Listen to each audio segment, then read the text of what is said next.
Ma'am Antonieta Benjola, Division Coordinator for Science and Technology, Ma'am Edna Y. Bato, our school principal, teachers, parents, fellow graduates, good afternoon. Today, I stand in front of you all to tell you a story. A tale intertwined with joy and misery. It depicts how constant struggle and restraint brought us this far in life. As a 7-year-old, the prospect of being separated from my closest friends in preparatory class was horrifying.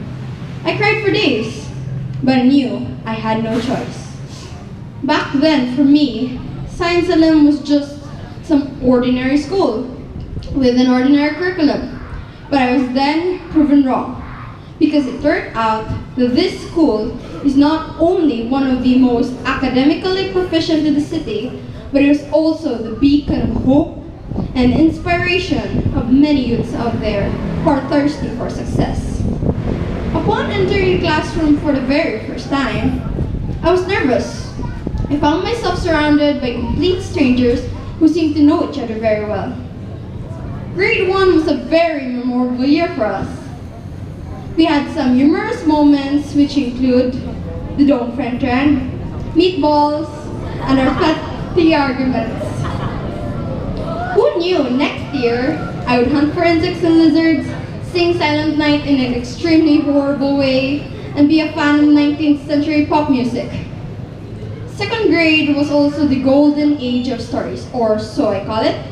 It was a time in which I not only read books, but I wrote some miniature ones myself, such as The Adventurous Pig, Butterfly Garden, and Maya's Bird, which are adaptations of stories I read, except that they don't have any sort of copyright.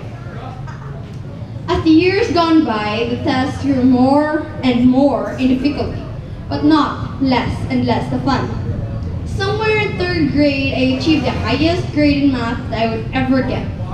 I also happened to have a fancy for hugging, which proved to annoy most of my classmates. When we were in fourth grade, we had a first introduction to reporting, which proved to be useful later on. I was also caught on tape, laughing like a deranged girl for no particular reason. Last year, we were in fifth grade, and I had too much fun. I was greatly distracted, so I foolishly aimed to be joyous every day, no matter what the cost, even though it meant that I would not achieve excellently in class. I realized how wrong that decision was over summer. I dawned upon the simple truth that happiness is merely a luxury that I can visit every once in a while when I have the time, and that hard work and perseverance is a daily requirement in achieving success. This year, with the help of my constantly motivating advisor, great teachers, and renewed determination, I strived harder until the day came for me to deliver this speech to you all, which I meant from the bottom of my heart. I learned that the key to success is choosing the best path to take and to follow its ever-winding road through its crisscrossing path to the paradise of your dreams. No matter how unnervingly rocky, no matter how twisted, and no matter how confusing, just keep trying. I mean, that's what we did, right?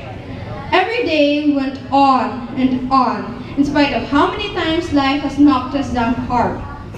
Proof of that fact is that we survived this long in this prestigious school under the most rigid schedules, along with the hardest lessons, bearing extreme stress on our backs.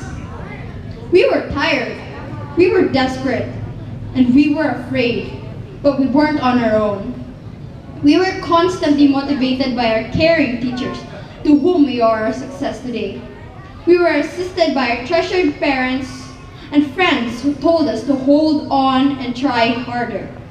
We were greatly inspired by our awesome idols who, in a way, told us not to give up.